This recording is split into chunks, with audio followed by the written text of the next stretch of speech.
part of it. Jail Recruiting Committee. Now it was met this week, and I think it was Tuesday, and I was unable to make the meeting because we had a hearing. I emailed everyone and let everybody know that I couldn't make it due to the hearing that I had. But that committee to me is vital because it takes all of the stakeholders that are involved in the jail recruiting issue, and it brings us together in the same room so we can come up with innovative ideas to combat jail recruiting. So do I think that the referee court is a piece of the puzzle? I do. Do I think it's a overly large piece of the puzzle? I do. But it's not the entire puzzle. Thank you. Well, I appreciate those comments, Judge. I commend you on your efforts and Superior Court 3, because I know it is the largest court as far as volume goes in Grant County. And commend Mr. McLean, because I've heard a lot of good things about what he is doing in that court. I'm also hearing a lot of, as hard as he works and work towards the elimination or at least reducing jail population, it appears that many more are in the wings waiting to take the place of those that's coming out. And I know part of that may be highlights from the report that we saw today, where there were 1,500 warrants at one point in time. Now there's about 700 or 800. That's exactly it. And I don't know, what I do not know, are these 6-month-old warrants or these 6-year-old warrants? I mean, something probably that's going to have to be examined and looked at, but that's probably part of the pie as well, that we're seeing that influx is because of that, the number of warrants that's being pulled. That is such a good point, because if you've got 1,500 warrants and half of them are being served, then those cases are coming before the court. So you're adding what, 750 to 800 cases to the roster of cases. That is certainly going to impact jail recruiting, because when you serve a warrant, that individual is going to go to the Grant County Jail. And if they're able to post bond, but they're going to go directly to jail if they have a warrant. So what I do with those warrants, and I do that as recently as yesterday, is I look at those warrants, work with the jail, and if those warrants are old warrants, then I can make the decision to say, well, we're going to vacate that warrant because it's not timely, and work with the prosecutor's office to make sure that the warrants that are outstanding, those warrants are timely. Because if they're not timely, then there's no reason to have those warrants just sitting around. Right. So they need to be, those warrants, in my opinion, need to be, I'm sure, all the judges, I'm sure, feel the same way, but those warrants have to be reviewed on a regular basis to make sure that those warrants are timely. Yeah. Some of those warrants I've looked at are over 10 years old. Is that right? That Yes, old? yes. I've looked at some recently that are over 10 years old and worked with the jail to say, well, these warrants are 10 years old. Wow. Right. Wow. So that would be part of the process then, to really review what that is. And You do. I mean, as a judge, you have many hats, and you wear those hats on a daily basis. But yeah, if you've got 10-year-old warrants, you need to work with the jail and say, these warrants are not timely. We need to work with the prosecutor's office to reissue them or get better information, or where are these folks at. Mm-hmm. And so these are all issues that a judge would deal with on a daily basis. And Judge, I have a question. Yes. Yep. Years ago, they used to have to update the warrants to keep the warrants good, right? That's exactly. I did that in Marion City Court as the judge of Marion City Court. I'm just saying, that makes better sense now. You're No. not chasing. It makes perfect sense, and that's what I did as Marion City Court judge, and that's what I continue to do as Grant Superior Court 3 judge, is make sure that these warrants are timely. They've got to be reviewed all the time. You got to work with the jail to make sure that we've got warrants that are timely issued. Well, I know back in the old days, they used to update them, like if it's a couple of years old. They wouldn't even mess with it, they just throw it away. If they wanted them, they'd update it and keep it, you know what I'm saying? I do, and that's the process I'm trying to describe now that judges are constantly involved in. Is Mr. Pulling's absolutely correct? Is that's part of this process. I mean, if those warrants are old, then we need to take a look at them on a regular basis. Good. Well, thank you. Yeah, thank you, Mr. Pulling, for the That'd be question. great. Anybody else have any questions? I guess I'm not sure what the jail population is today versus what it was May 1st. I'm not sure. It's not down though, I don't think, is it? If you count out of county and. I don't believe it is, but I think that's also been something that was talked about, because, I mean, even when we set it up, they said, it might be more like a 12 to 18 month process, because that would allow the courts, like Superior Court 3 has done a jury trial of a higher level felony.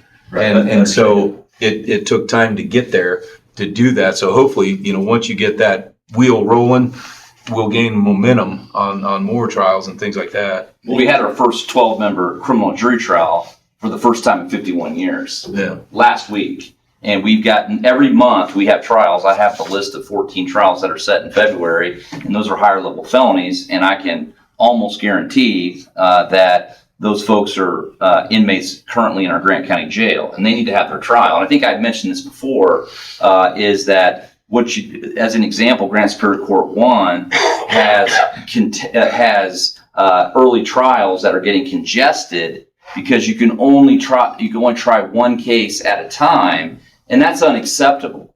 If you have an inmate who's innocent until proven guilty and they're requesting an early trial, then we need to give them their early trial. It shouldn't be congested. It should be, here's your trial, you're gonna have it, and you need to have your day in court. And to have all of the courts now having the jurisdiction of higher level felonies to address the cases that are actually the makeup of the Grant County Jail can only lead to assisting the jail overcrowding issue that we're facing. It can only lead to that conclusion. We've also heard, I think, that there are more cases being resolved than coming in. We've had a positive turnover, so to speak. Right. So that might, you think our numbers would be down a little bit too. But a majority of those, which is a good point, because I have the numbers and I printed them off. At one point, we were resolving cases at 275%. I mean, when it first started. But those cases, for the most part, almost exclusively, those are folks that are not in the Grant County Jail. And it's great to resolve those cases. That's a tremendous thing for the courts to be involved in. But that's not chipping away at the jail overcrowding issue. We've got to address the cases of the inmates that are in the Grant County Jail, because those cases need to get resolved. Everyone's cases need to get resolved, but if we're going to impact jail overcrowding, those cases need to get resolved. And I think that is the benefit of having one more court that has a jurisdiction, which we always had, to address higher level felonies, is we can take on those cases. And there's different things that are involved in 12-member jury trials. Is you got to send out 60 plus questionnaires. You're bringing in a lot more people. You've got 10 peremptory strikes. You've got all sorts of things that are changing because you've got these higher level felony cases that are coming through. So our court has had to evolve and adapt in ways that we haven't addressed in the history of our court. Yeah. And I guess the other question I have is, what would it be like as far as population goes had we not had the referee court in place? And I don't know if we can know that answer, but we have X number now. How many would it be without the referee court? Any idea? I don't know the answer to that. That would give us a true impact picture of what's happening with that, I think. Right. I think that's information that hopefully at some point on the committee that's been set up for jail overcrowding can come up with that information, because that information is valuable. What I do know, and certainly the Department of Probation can speak more on this issue, is they are drafting more PSIs than they can keep up with. And what that tells me is that higher level felony cases are getting resolved. But you also have higher level felony cases in which the defendant's not incarcerated. You can also have those situations as well. So obviously one of our goals when we agreed to put that position in place was to see that number come down. So maybe it's not enough time yet, maybe. Right. But we need to see that happen. I think No, and I initially agree. it was like 12 to 18 months. I thought was kind of the time frame, and said try to don't judge it too early. We're roughly 8 months, I guess, now. Yeah, kind of thing. exactly. Right. Well, I'll come back at every meeting that I'm requested to be here. And the way that I address what I do for a living is it's a work ethic. You be the first one in the courthouse, you be the last one to leave, and you bring your lunch pail to work, and you get about the business into getting things resolved. And so I came over here directly from the courthouse. My plans are after this meeting to go directly back to the courthouse. And I don't know any other way to handle the court's business than to address it in that manner. We appreciate you coming tonight. Appreciate the update. Any other questions anybody has? All right. Thank you. Thank you. Appreciate it. All right. Next on the agenda, we have Grant County Prosecutor Scott Hunt, who is certainly a factor in those Yes. cases. And I echo the sentiments of Judge McVicker that I do believe that and I know we're off that topic, but I do believe the referee court is doing a fantastic job of getting cases moved. And I would say that it will take time to see that affect the jail population, but I do think you are seeing, what the judge failed to mention is that the trial that he had last week was a person who was in jail. So that was one additional trial we were able to have with the new court, with the referee court in place, on a higher level felony to have a trial. I'm actually here on other business, which is a replacement of 2 vacancies. I'm asking the council permission to replace, we had a part-time deputy prosecutor who handled the city court cases. She tendered her resignation in the middle of December. We're asking to replace that position. And then I also have, it's not vacant yet, but it will be vacant coming end of January. Our secretary, she's the one that processes the cases as they come in from law enforcement, answers the phones, directs public to where they need to go. She is retiring at the end of this month, and so I'm asking to replace her position as well. I'm happy to answer any questions you have.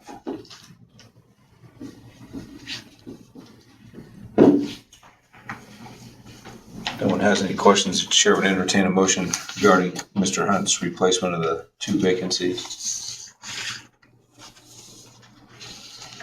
So moved. All right, thank you, Mr. Cadell. Do we have a second? Second. All right, thank you, Mr. Fleming. A motion by Mr. Cadell and a second by Mr. Fleming to approve the request. Any questions or comments from the council?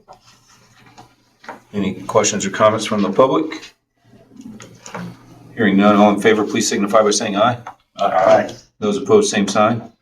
Motion carries. Thank you. Thank you. And if I may, Mr. President, address an issue that Mr. Poling had raised about warrants. One of the things the prosecutor's office has been doing the past year is going through old cases and old warrants and determining whether or not we want to even have those active anymore.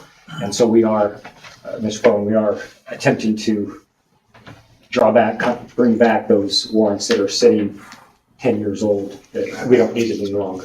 You also need to get the sheriff, you gotta go file over there. Yes, and I will get with the sheriff on that as well to make sure that we're not serving 10-year-old warrants. I do know we had a case over in Marion City Court last week where a gal was charged with shoplifting, and it was a 5-year-old case, and she was in jail, and that was just probably not necessary. But, so we are working through that issue as well. Thank you all. One Yes. real quick one, just to make sure on the letter, it mentions the person's retiring January 20th, Friday. Is it the 30th? 30th, Okay, yes. all right. I apologize for the typography. Just making sure. It was the Okay, all right. 30th. Thank you. Thank you. Appreciate you. Thank you. All right, next on our agenda, we have Grant County Assessor, Rhonda Wiley.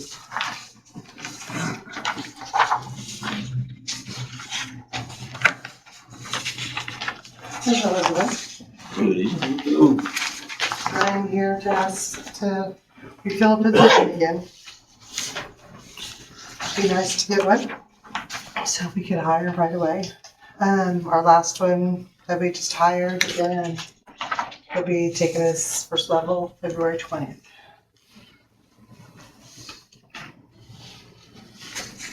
Any questions or anything?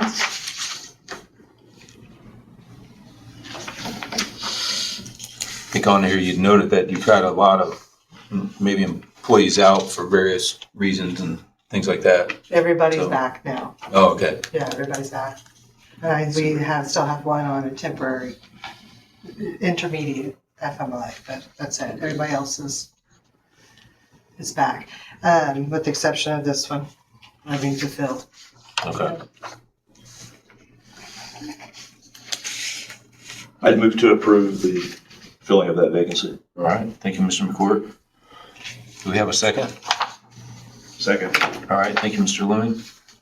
Any questions or comments from the council? I guess just kind of a comment maybe as we just listened to replacement of one vacancy and seeing this one and others that we have coming before us. I mean, we have a hiring freeze in place and we know what Senate Bill 1 has done to us. And I guess I just really caution in getting ourselves in a position that if those numbers trend in the right way and our revenue loss is going to be where it's going to be, we're going to have to make some really difficult decisions. And I don't know if we have vacancies in front of us, if it makes more sense to implement and keep that hiring freeze in place so we don't have to make more difficult decisions later on. I guess directly, kind of indirectly with this one and the others, but maybe a discussion for all of us to have at some point in the direction that we go, because I've been down that road before in the past, and that is not a comfortable place to be in when you are looking at eliminating positions, and especially eliminating positions where there is a body in that position. If we have vacancies in front of us, we are not affecting that person in that family. So just some quick thought, looking at our agenda and thinking ahead, it's a very difficult place for all of us to be in. And I guess I'm hopeful that maybe there'll be some modifications during the current legislative session that would bring us relief, but I'm not going to count on it, I guess. But you're probably right. Probably once that legislative session closes, if they haven't given us any help, it might be something to further look at. Well, I think it's a good concern. I mean, obviously, I appreciate the thought. Now, I'm okay with it at this point because we have budgeted for it. And I think it gets to the point where we're really feeling concerned beyond what we have currently an operating position, I guess. And we would probably stop budgeting maybe a couple things or whatever. If we get a vacancy, we're just not going to budget that going forward. But since we have it right now, I'm comfortable with it, even though we have to be cautious going forward. I understand that and I appreciate that thought. Maybe somebody has more legislative experience. At least what I'm hearing with this being a non-budgetary year, the chances of anything being implemented to change is probably pretty similar. That we wouldn't see those changes until next year because it's a budget We'll see. year. Yeah, that'd be more likely. Yeah. But there have been some things talked about that who knows if it's going to be acted on. You would hope the pressure that they're getting to change A some couple things I've heard I don't like, so we'll see how that goes too. Right. We could ask elected officials to start looking at their budgeting process that way, coming up into August to say, is there positions, if they're not going to be there, should we even fill them? Right. Kind of help put it back to make sure they're evaluating. Yeah. I think we've done that once before, did we not? I think so. It is more difficult to make cuts when someone's there, though. You're right, no doubt about that. Yeah, absolutely. Well, we've got a motion by Mr. McCourt. We've got a second by Mr. Lemming. Any more comments from the council? Any comments from the public? Hearing none, all in favor, please signify by saying aye. Aye. And those opposed, same sign. Motion carries. Thank you. Thank you. All right, next on our agenda, we have Grant County Veterans Affairs.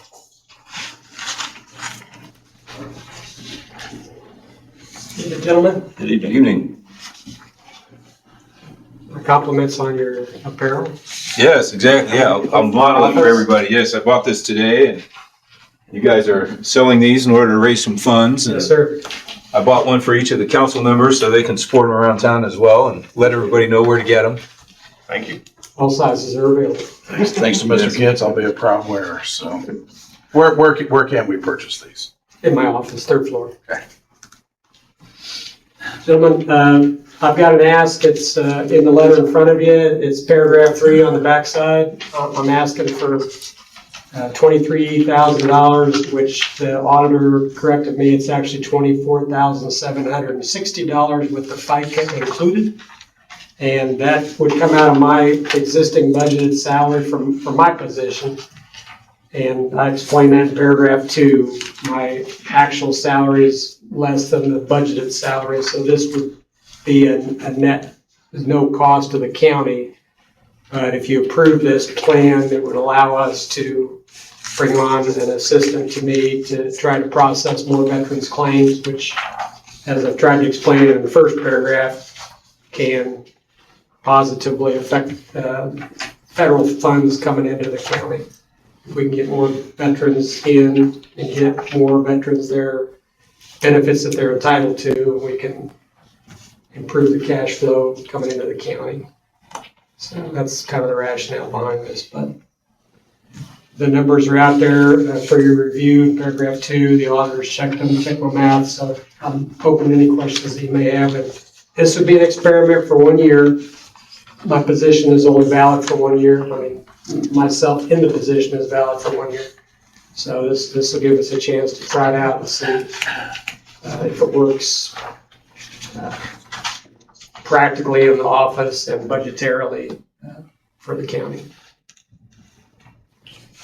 I want to certainly commend you for being willing to do this. I guess my concern would be is just setting up that future VSO who would come in and obviously we would need to adjust that salary. And then what do we do with this position, this newly created position? So, Well, my thinking is, I know that my time is finite. Let's say 5 years, worst case scenario. That's my timeline. And when I came in, there was a gap of several months before I was onboarded, and then several more months before I was trained and credentialed.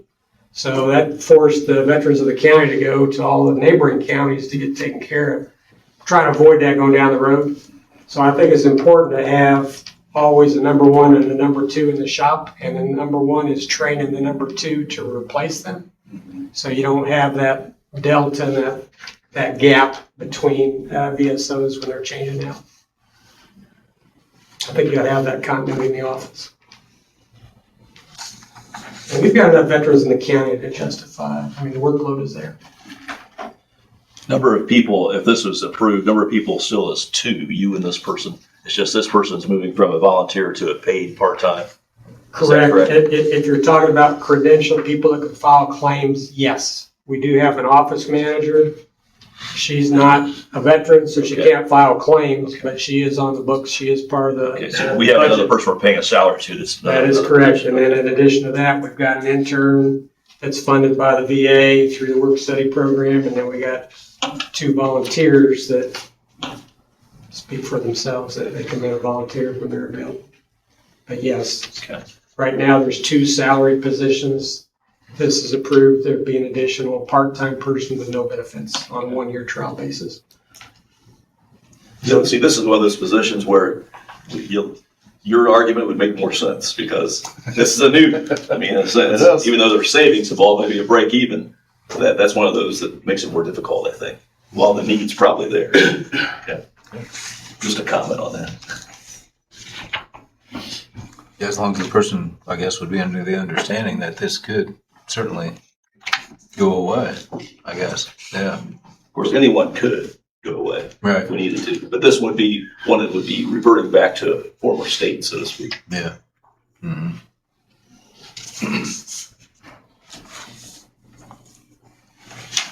I will entertain a motion regarding this request.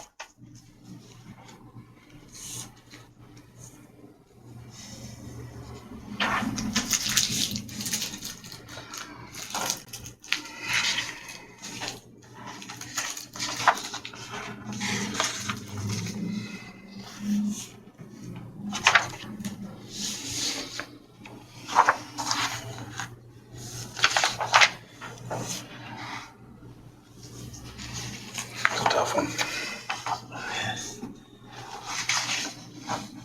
It is budgeted. The amount. The money is budgeted.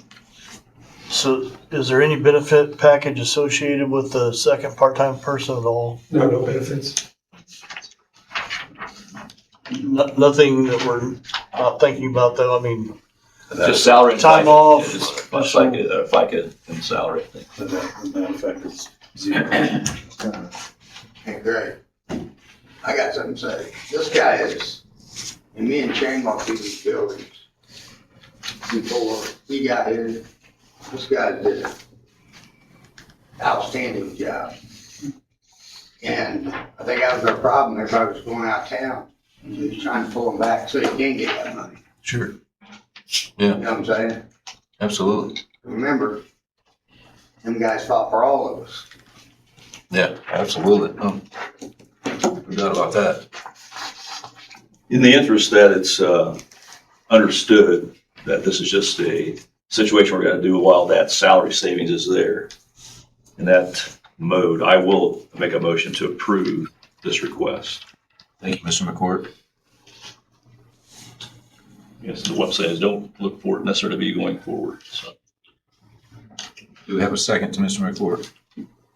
I second it. All right, thank you, Mr. Lemon. Net zero, right? Yes, sir.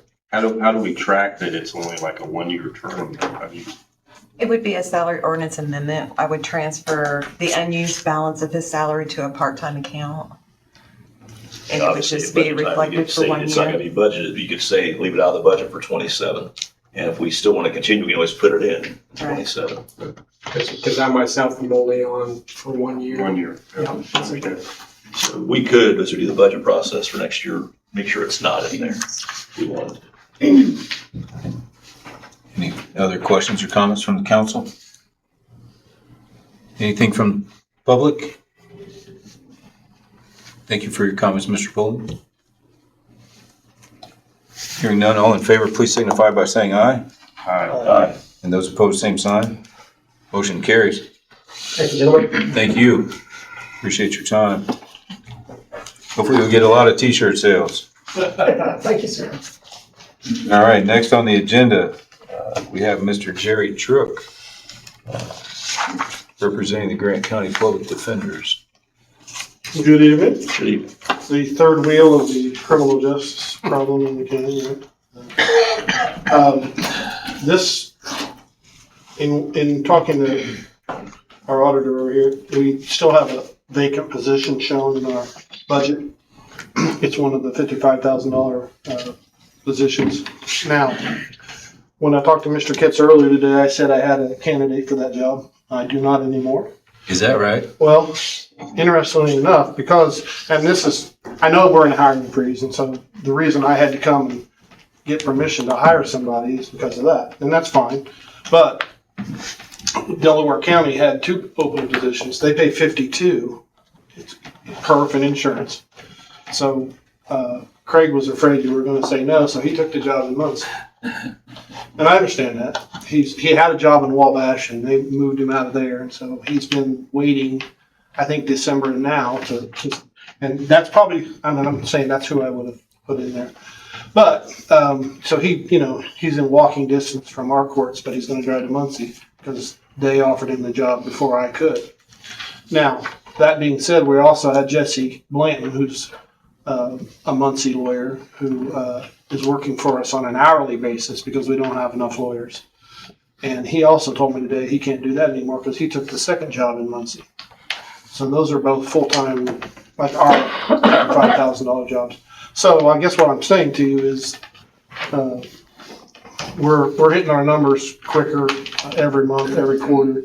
And part of that's because we need another body that we've got plenty of cases as we see in the jail. So I don't know whether you want to table it and say, since we don't have anybody to take it, we just wait. But that, what you run the risk of is if I find somebody, I got to come back and ask you, and that's just how it goes. So if you don't want to hire somebody there, that's fine. I still have to have. I've got Savannah Ocasio, who's a Blackford County girl, who lawyer who comes over and does hourly stuff for us. She's doing very well. Jesse was doing fine. He's working a lot of hours in Blackford County too. So every county has these issues with their numbers. Huntington County doesn't have. They're not in the reimbursement program, so they do whatever they want. But as you know, when Bruce was doing this job, we run the risk of being over our numbers, and then our reimbursement maybe gets jacked around with. One of the things we deal with on our numbers is every lawyer has a certain amount of cases they can take, and because we pay our public defenders $55,000, and the prosecutor pays his people in the same type of position, I think around 80. Okay, so that's a percentage less than where they would like us to be, the commission. So our numbers for those positions are lower because we're paying lower, and so that's where your numbers, your salaries create a problem for your numbers. And so having this position open creates that problem.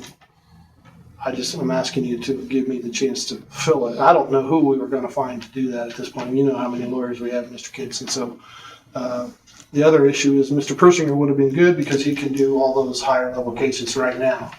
The Sasha and Todd Boatfield are young lawyers who are working their way into those higher felonies, but they're not there yet. So The other issue we'll have is, I was supposed to tell you, gentlemen, tonight that Bruce and I have switched positions. I think we approved that earlier, but I'm the chief public defender and he's the chief deputy now. We just basically switched chairs in the office, but as far as those responsibilities, we're just, I don't know that we're asking you to approve that. I'm just letting you know that is happening. And budget-wise, those checks are going to two different people. So I don't know if you have any questions about the vacancy or how we're going to handle our public defender numbers going forward. But that's kind of where we're at. I get to, or we get to start our numbers over every quarter, but we've really hit a situation where, like in December, we had 30 new cases that had to wait till January to get an actual name on their lawyer. They were approved as a public defender client, but they don't know who that is because we can't give it to anybody because of the numbers. We can start that over in January. So, but then what you have is, I got 27 cases on January 1st.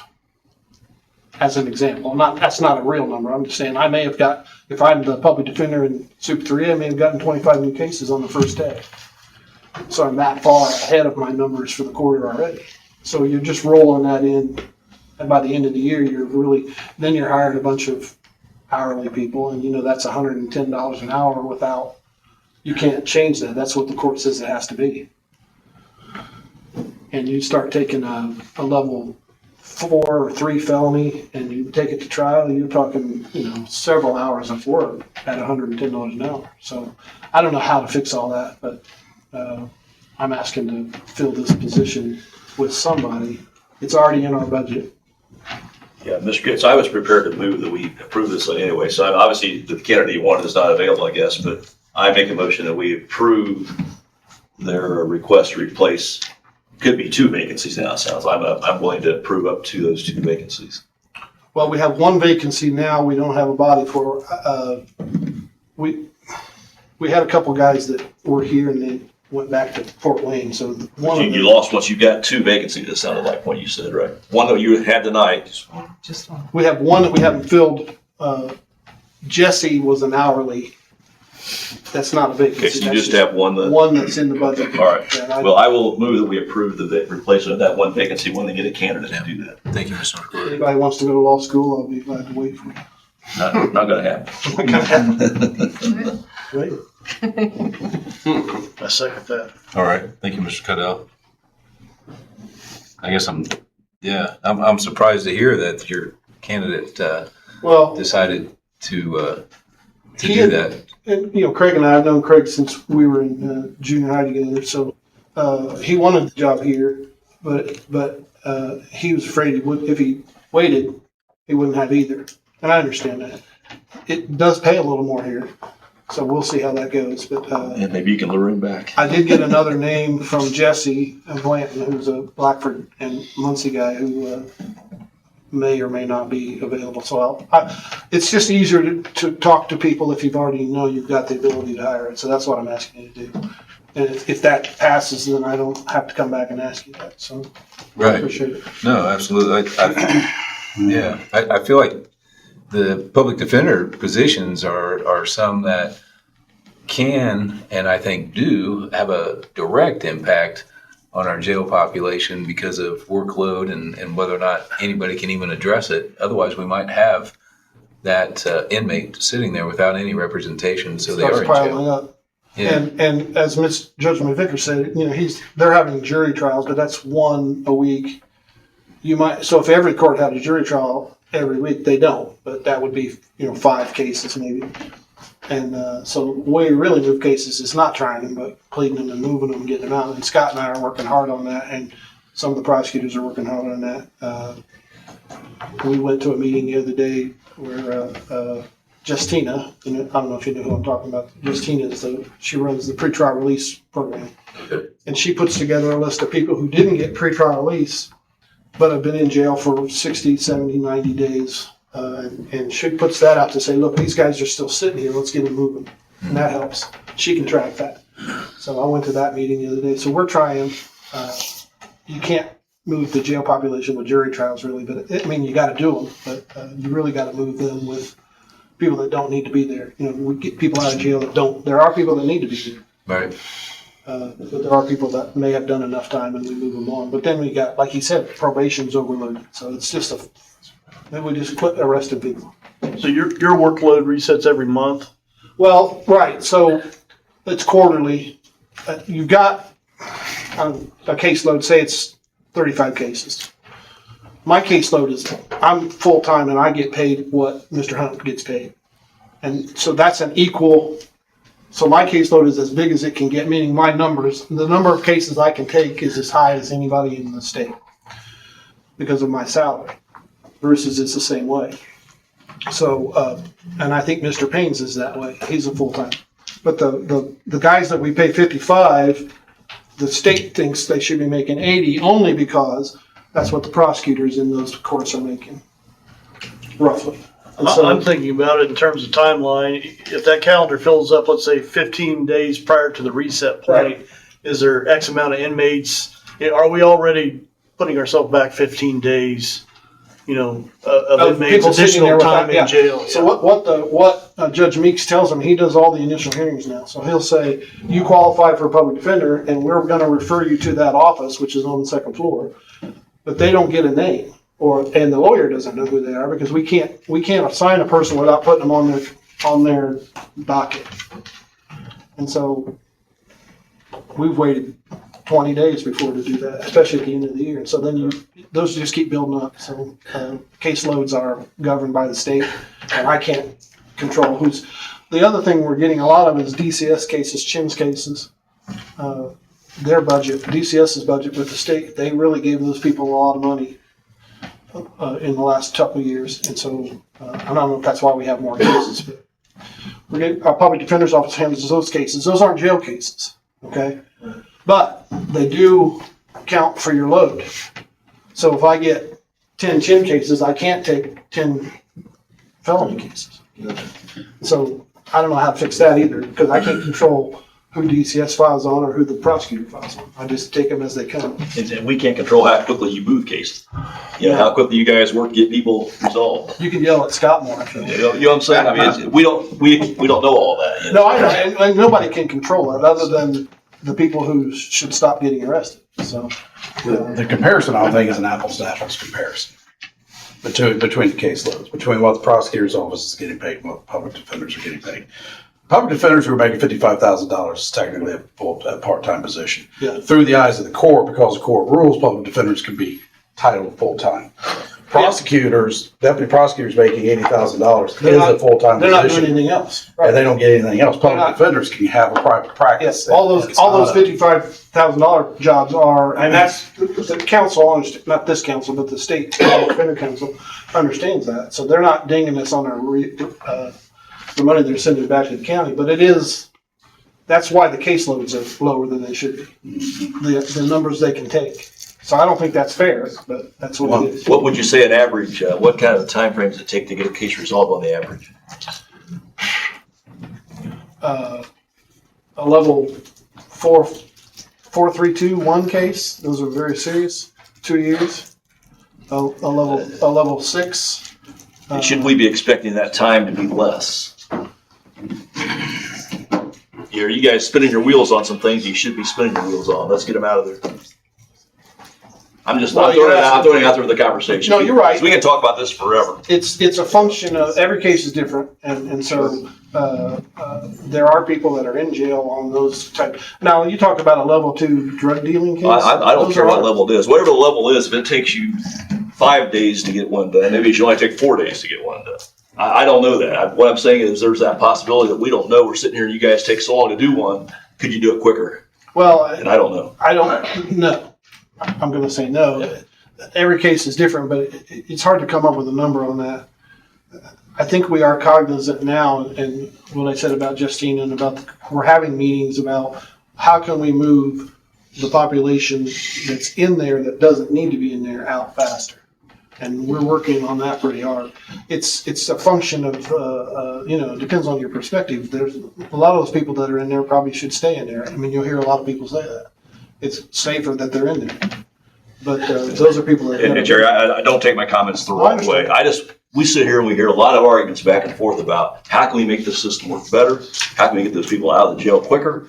And you're one of the players that can do that or not do that. And I Or don't know. sentenced quicker. I mean, What's that? sentenced quicker. That way it's not on our dime or out of here. Well, Yes. we heard Tuesday afternoon in a meeting that from Mr. Cunningham that runs probation that DOC is refusing to take people now.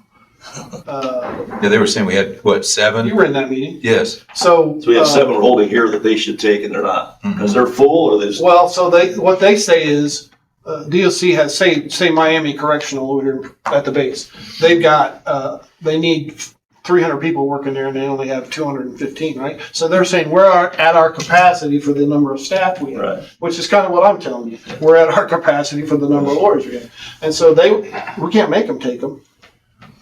We sentence a guy on a level 5, they say, well, we'll pay you $40 to keep him over there. And that's about what we get. So I don't know. It seems like everybody has the same problem. But I just feel like we're caught in the middle of something that we can't do a lot about. And we don't know who's doing what as best they can. I understand. It seems like one solution will be just the sheer number of defendants that's given a public defender. I would love that to be lower. I would argue to the hill, there's no way possible that many people committing crimes are truly indigent, which is what the role of assigning a public defender is for. Well, It is easy to assign you guys to a case. and one of the ways they're working with that over there is that Judge Meeks is doing all those decisions. He's the one doing them. It's the same guy making the decisions. We're not having different courts change that. And one of the problems with that is it's really hard to move a case that doesn't have a lawyer. So it's, from a court's point of view, it's much easier to say, I hope Jerry takes care of this. And so we just add a number and add a number. And yeah, so Are the continuances a product of lack of manpower from your side? Is that an assignable reason for all the continuances that we're seeing? well, that's pretty hard to quantify, but courts control that. And I think our courts in the last year have been a lot more reluctant to continue cases. What they run into though is like we had a case Monday that went to trial, but so everybody else on that same date can't have a trial. They get continued, they get congested. Okay. And that's why I'm saying you can't move a lot of cases by doing trials. You got to move them by doing pre-trials and getting them pled. Part of that's the prosecutors, part of that's us. But we understand. I mean, I think from public defender point of view, you understand that you're kind of cutting your own throat if you're leaving people in jail that we could move out, because then we're asking you guys to fund things, and the jail's expensive. Yeah, but we look bad if we don't fund it then. Well, yeah. That puts us in a spot that we don't like and we can't tell for sure if we should be there or not.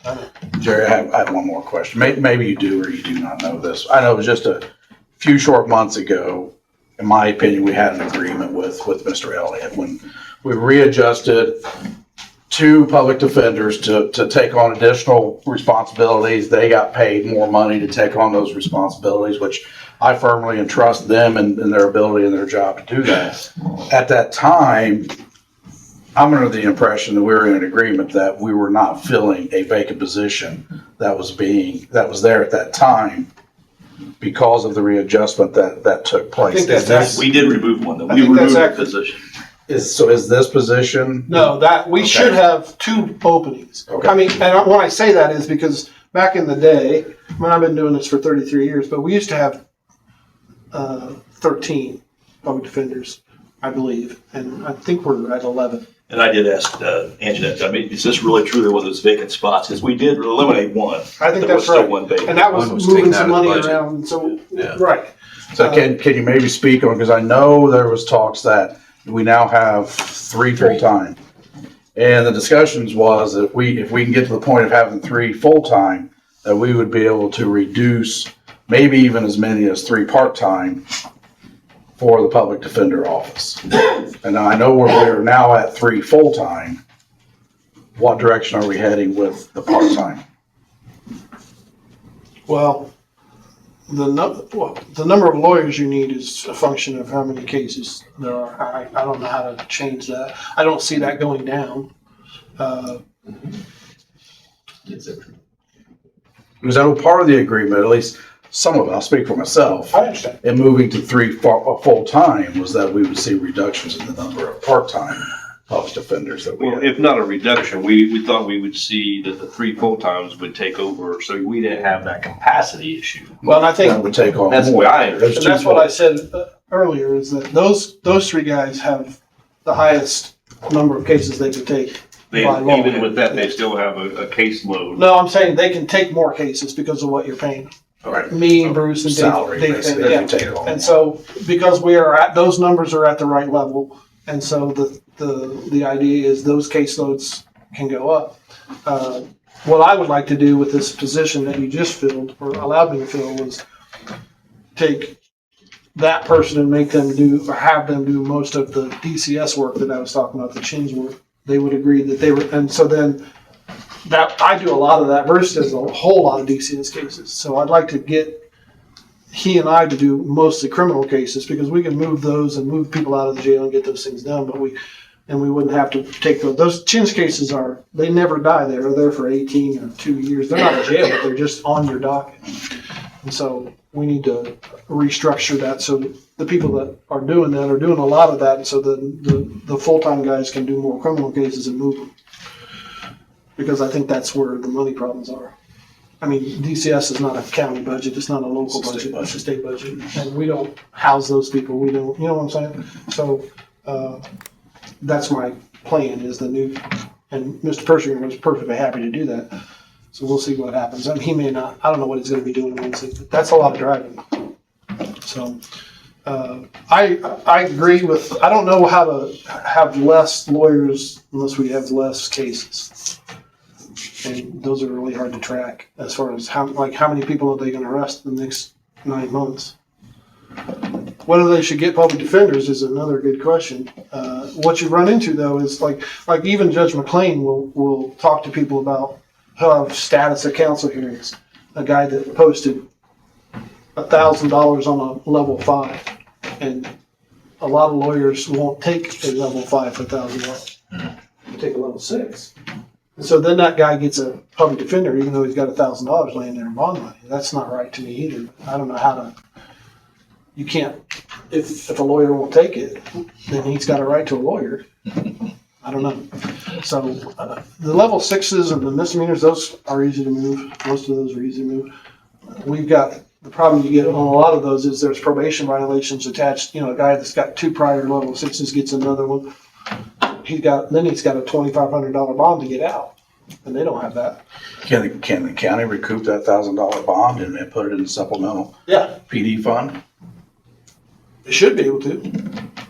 They take it for court costs or whatever else. Yeah, yeah. Seems like two of the biggest glaring things we need to look at is probably bond schedules and PD cases and warrants. I'd say those probably the Well, top 3 things that could be and, examined right now. Bruce has been banging the drum for the last 18 months on people that are getting public defenders because he did a lot of the initial hearings too. He's like, and what you get into is the court wants to move those cases, but they can't do that. It's just much harder to do without a lawyer on it. So when they're erring on the side of which way to go, they put a public defender on it because they know somebody will handle it and they don't have to deal with that. So I'm not talking about any particular judge, but that would be nice if we were only doing the most necessary cases. Well, we don't get to make that decision. We can't say no. Right. Anyway, I appreciate that. All right, well, we've got a motion and a second, and I don't know, anybody else has anything from the council? If not, open it up to the public, see if anybody has any questions or comments. Hearing none, all in favor, please signify by saying aye. Aye. And those opposed, same sign. Motion carries. Thank you. Yeah, I think public defenders are something that, I mean, if one comes open, or if you know one's coming open, I think that you need to come to the council, because that's what people have done. If they know somebody is leaving, that's what Mr. Hunt has done, and he'll come knowing that they're going to leave. That way, you're not, held up, that you can't really make that full commitment to that person. Do you think I should be more like Mr. Hunt? No comment. No comment. I'm gonna. Thank you. All right. Did we vote on that? I got sidetracked. We All did. right, very good. Mr. Jerk always does that to me. All right, next on our agenda, we have Grant County Commissioners with Mr. Middlesworth. Good evening, gentlemen. Good evening. I just want to give you a brief update. The Board of Finance met in its first meeting of the year. I don't know if many of you are familiar with the Board of Finance, but it consists of the Board of Commissioners and the Treasurer.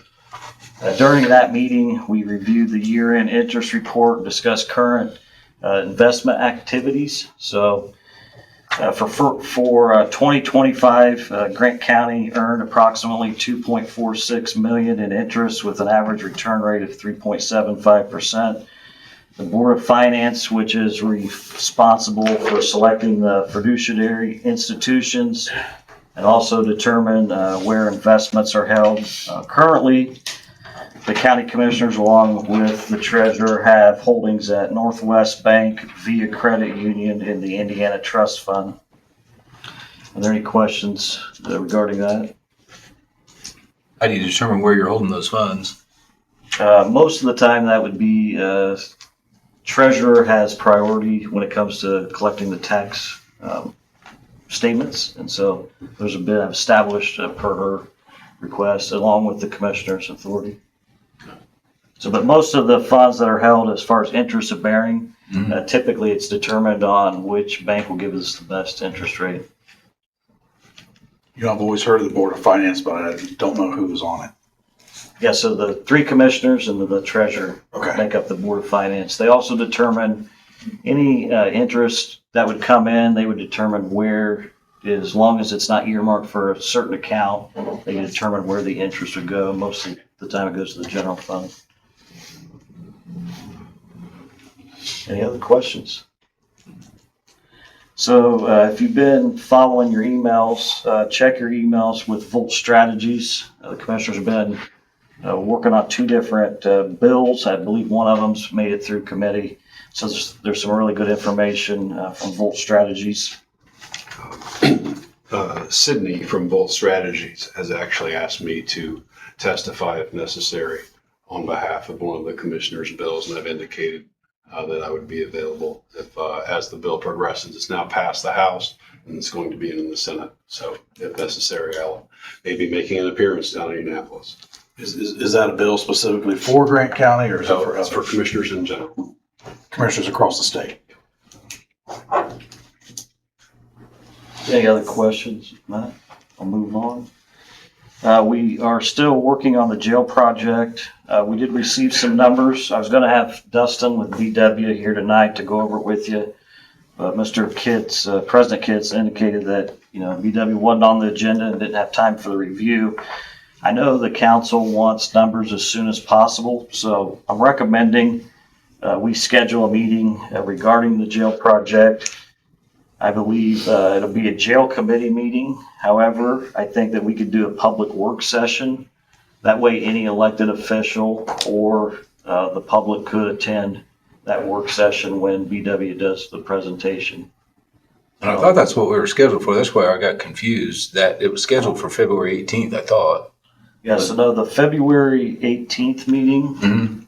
I can handle that. That was to discuss the Economic Development, the Redevelopment Commission, and the legal expenses. Okay, so that's in a executive session then from 5 to 6? At 5 o'clock, Okay. yes, that day. And we're going to provide to you a report in advance of the meeting that will be basically a year-end review of what we've been up to for 2025.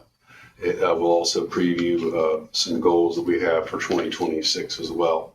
And we will also provide, based on, went back and got a transcript of that meeting to verify what the council's requests were. And Mr. Bookout, Mr. Greisel, and myself will have our billings available to the council members at that meeting.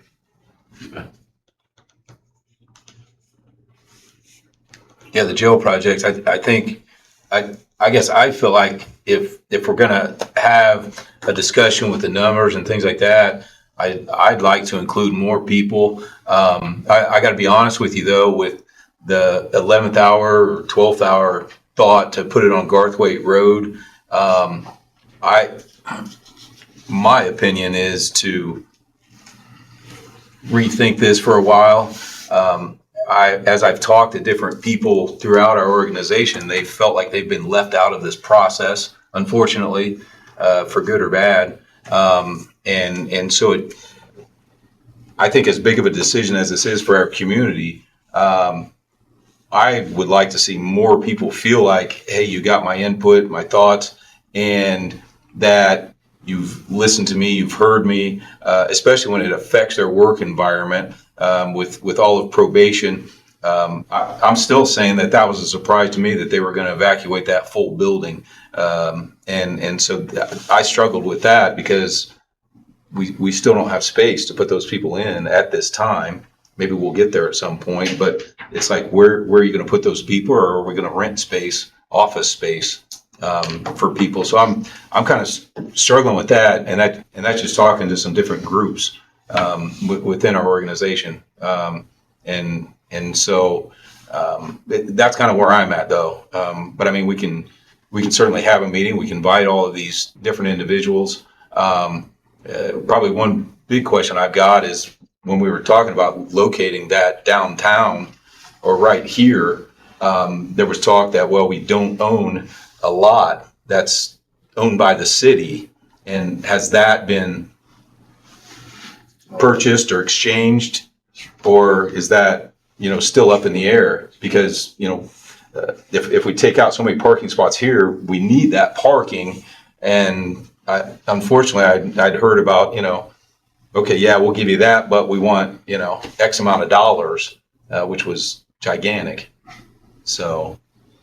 Yeah, again, I can't speak to the speculation on the lot. I know Mr. Glickfield is working on behalf of the commissioners to acquire the said lot. Yeah. As far as all the discussion that behind closed doors, I can't answer that.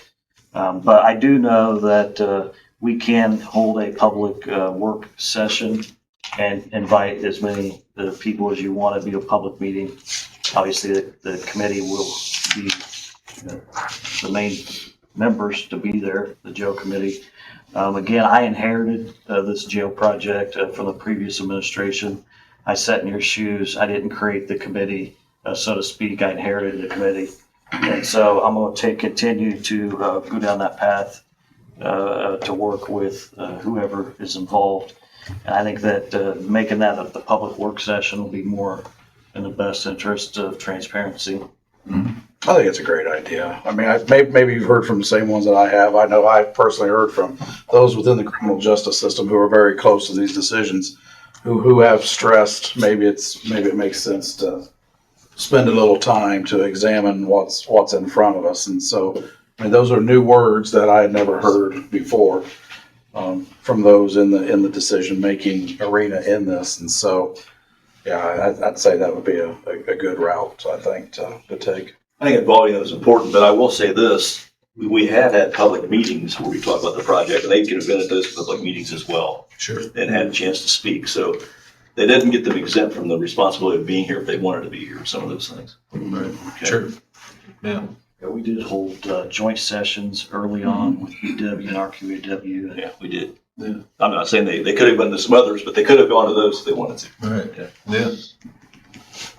The other thing, just to know, if you turn to the report of the unexpended balances, looks like the health insurance fund was pretty solid. It looked like they had about $595,397. So the estimate on the health insurance was good. And I just want to note that the general fund balance is at the highest it's ever been in the last 10 years. So I think that the work that you've done has been excellent. I pointed that out to Mr. Lemon before the meeting started about how big of a jump that was, and maybe that in and of itself is something that needs to be examined because of that large So I have original nothing, amount. nothing further. Yeah, like I say, operation, we're in good shape at this point. Obviously, facilities, we've got issues, but operationally, we're in good shape. We just have to make sure we do a good job of maintaining a good balance in light of what's happened in Centerville One and so forth. Remind me, Mr. Middlesworth, you commented something on the health insurance, so. Yeah, the health insurance fund, you know, the budget was 7.3 million. The expenditures was 6,700,000. It's on this sheet here. The bottom seven. The other sheet, if you look at, which is important, this one right here. You look at the January 1 cash balance in that fund compared to the December 31 balance. We end up spending less than 100,000 more than we took in.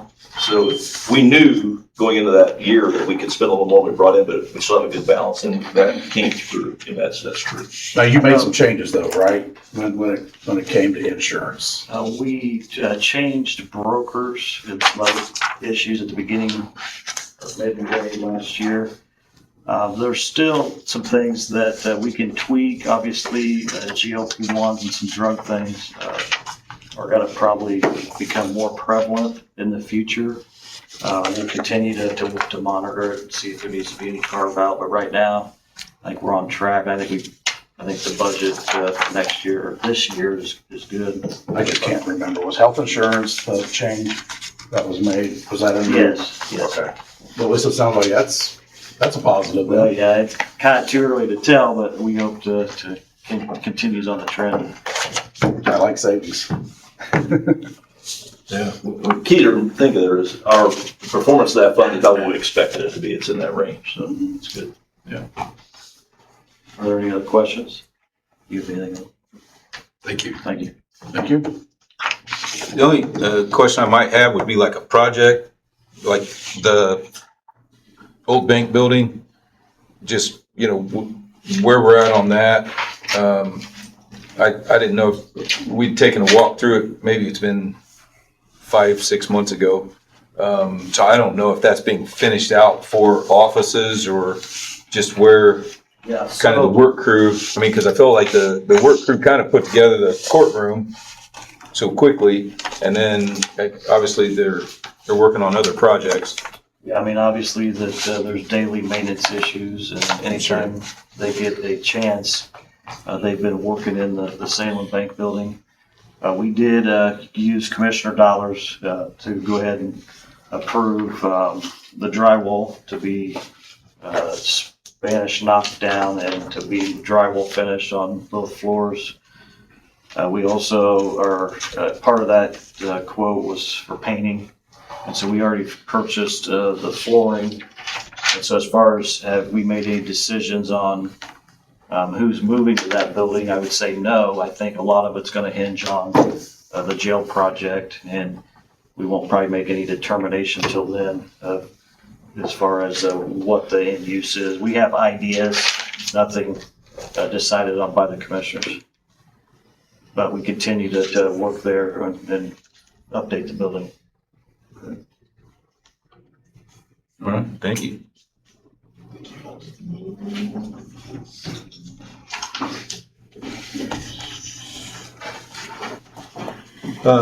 Next on our agenda, to have alcohol and tobacco appointment, and that would be for Elizabeth Wright, would be appointed by the county council.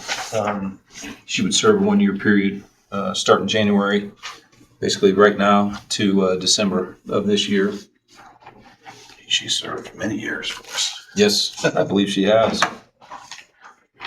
Well, I entertain a motion regarding that request for her to serve. So moved, Mr. President. All right. Thank you, Mr. Scott.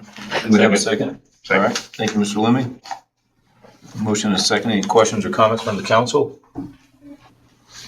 Do we have anything from the public regarding Ms. Wright? Hearing none. All in favor, please signify by saying aye. Aye. And those opposed, same sign. I'm abstaining because I do business with them, so With the Alcohol and Tobacco Commission. Oh, okay. So, well, not do business, but they regulate my business. Oh, okay. Okay. Yeah, fair enough. Yeah. Abstain anytime that, yeah, might look bad. Okay. So thank you. Motion carries. Next, we have Gas City Mill Township Public Library appointment.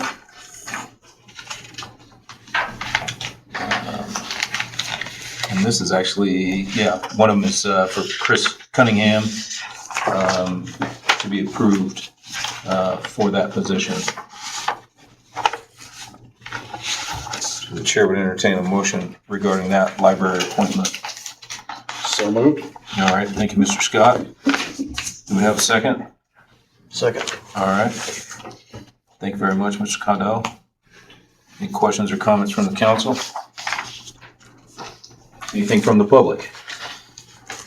Hearing none, all in favor, please signify by saying aye. Aye. Those opposed, same sign. Motion carries.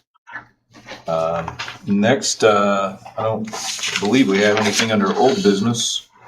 And then we have reports.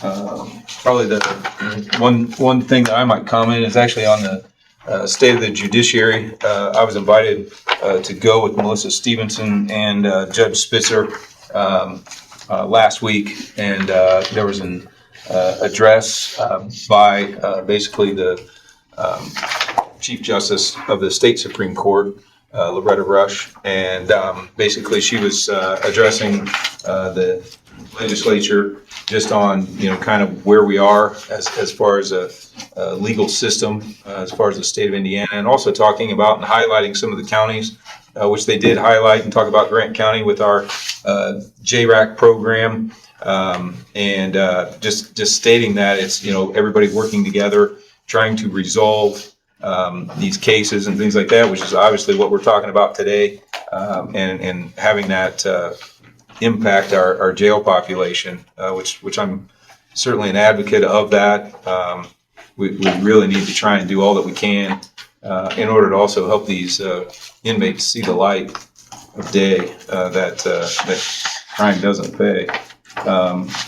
Also, had a committee meeting just this week, which again, Mr. Druk talked about, and they were talking about possibly putting more people on pretrial home detention, which would require additional appropriations or transfer of appropriations for us.